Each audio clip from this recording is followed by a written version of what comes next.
Today we're going to talk about Dalton's law of partial pressures. This is very important because we're heading into the laboratory and I'm going to ask you to collect a certain volume of gas.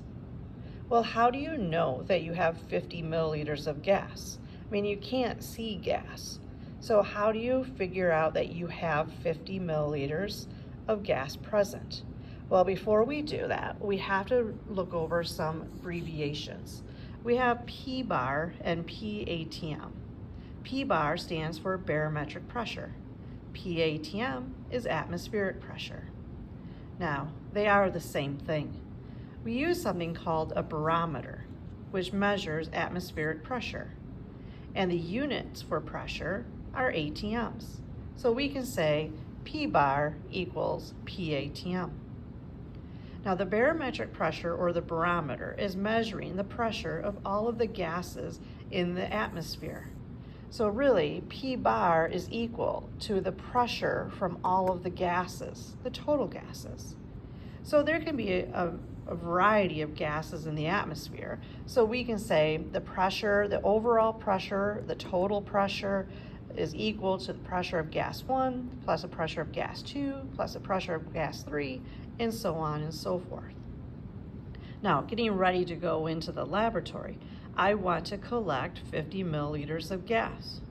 How do I know that I have 50 milliliters of gas? Well, we're going to use a process that we call collected over water. And when I look at the first letter of each of these words, it spells C-O-W, cow, and I call them cow problems. So when you see or read a problem and it says that you're collected over water, you have a slight correction that you have to make before you can use the combined gas law or even the ideal gas law, which we're coming up to next. Let's look at an example of what I mean by collected over water. So what I have here is I have an Erlenmeyer flask that has some zinc in the bottom, and I'm going to squeeze my little pipette of sulfuric acid, and it's going to react with the zinc. Hydrogen gas is going to be produced, and gas always rises, and it's going to follow this tubing here, and it's going to go in underneath here, and it's going to then come up into this bottle, where this bottle it was originally completely filled with water. We know that we're going to get bubbles that hit as soon as they leave this glass tubing into the water. You're going to see bubbles come to the top, and that is going to push the water that was in there. It's going to push the water down into this collecting tray down here. Now, it is very, very important that when you're collecting your gas, that you leave a little bit of water here in the bottom of it, because we don't want the gas to escape back down into this container. So when I'm talking about the pressure inside this bottle, there's going to be pressure by the gas, and there's going to be pressure from the little bit of water that is still left in that bottle.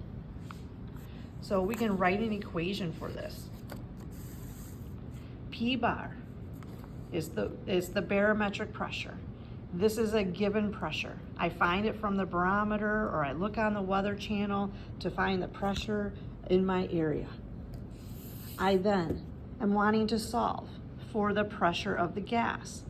I only want the pressure of the gas when I solve math problems because the equations I have are only for gases. And water is not a gas, water is a liquid.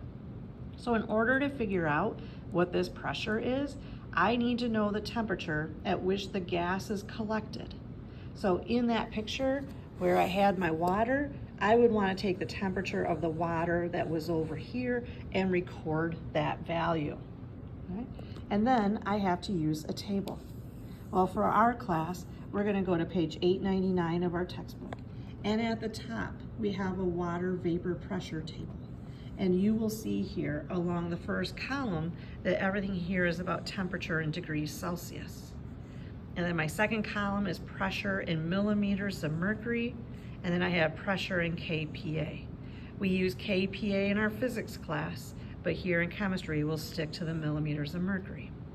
So let's say that my pressure was 20 degrees, my temperature of my water was 20 degrees Celsius. I find 20 degrees Celsius, and I slide over and I would record my pressure of my water as 17.5 millimeters of mercury. So essentially what we're going to do is we're going to need to solve for PG. So if we want to get the pressure of the gas by itself, we're going to have to subtract pressure of the water from both sides. So we're going to get the barometric pressure minus the pressure of the water.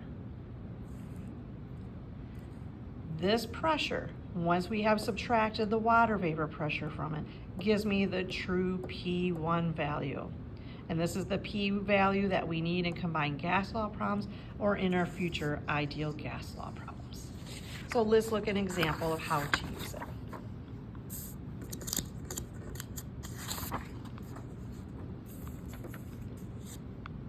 Okay, so I have some hydrogen gas is collected over water. Very important.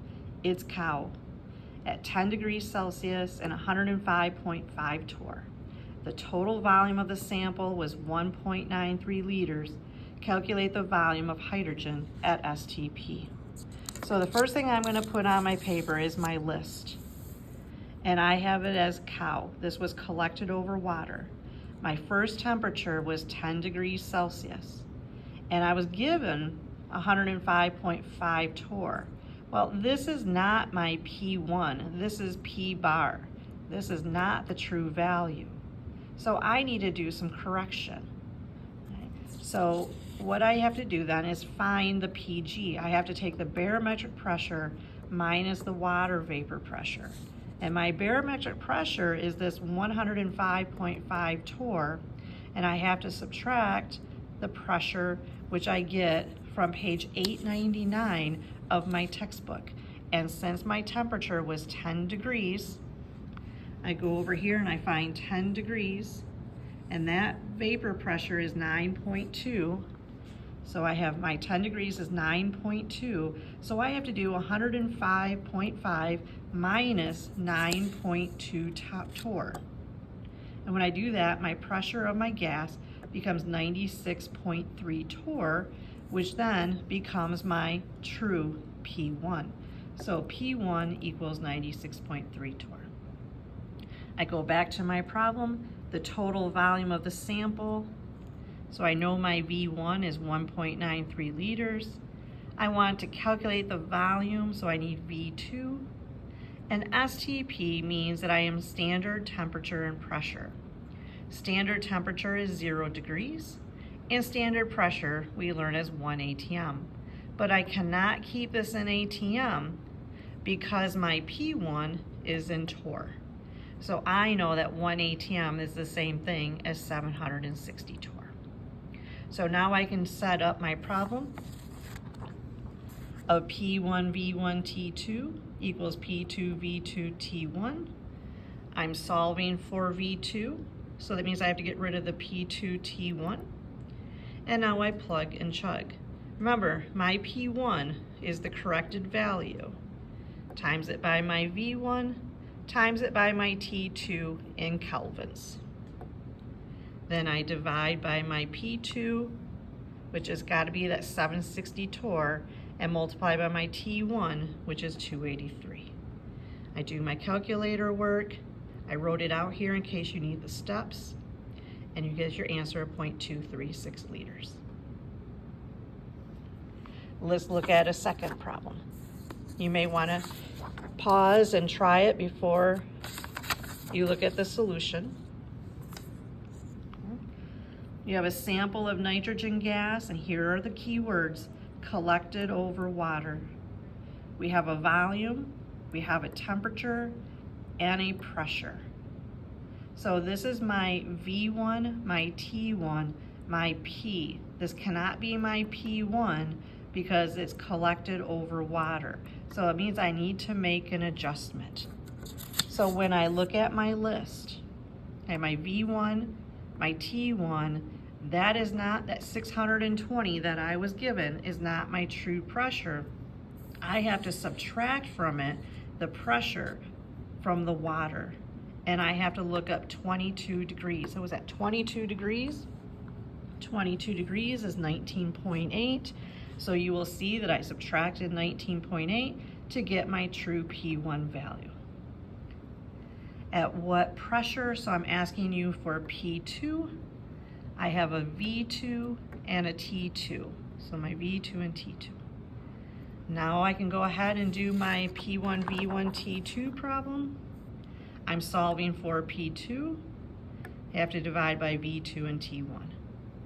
My P1 was adjusted. I need that adjusted pressure. My V1 is given. My T2 I converted to kelvins. Divide by my V2 and divide by my T1, which I converted to kelvins. When I do this, here's my answer. If I want to put it in sig figs, here's my answer.